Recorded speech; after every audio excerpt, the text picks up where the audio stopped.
This past year was a global experience felt by many as shock, a deep loss, a violent tearing away, a huge endeavor in releasing, a breaking down, a building up, a dark night of the soul.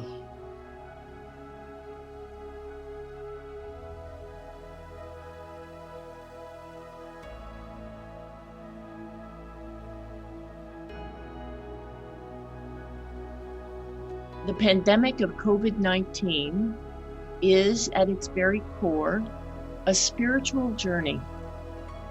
It has to do with a profound reflection on and perhaps realignment of one's deepest values as we deal with issues of mortality, isolation, fear, and anxiety.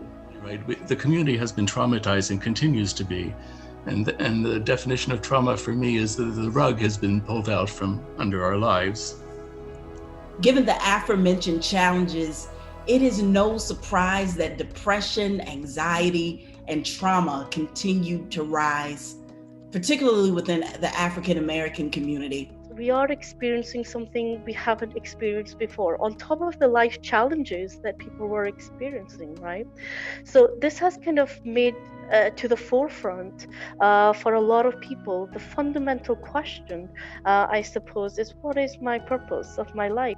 All of our diverse faith traditions include profound and important resources for supporting mental health.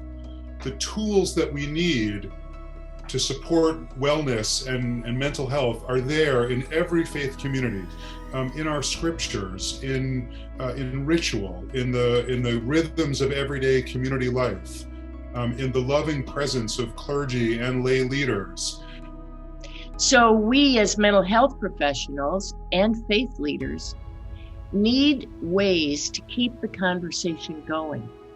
So this is what we need to do more of, is learning and growing together as communities and countries and humanity at large. It is my hope that even more faith communities can begin to release themselves from the comforts and restrictions of traditional theological positions that don't make room for the swift changes and nuances of our evolving world. I envision more partnerships across faiths to endeavor in the work of justice in the fields of mental health and public health. When it comes to faith and mental health, my deepest hope is for greater understanding and more effective collaboration between religious leaders and mental health professionals.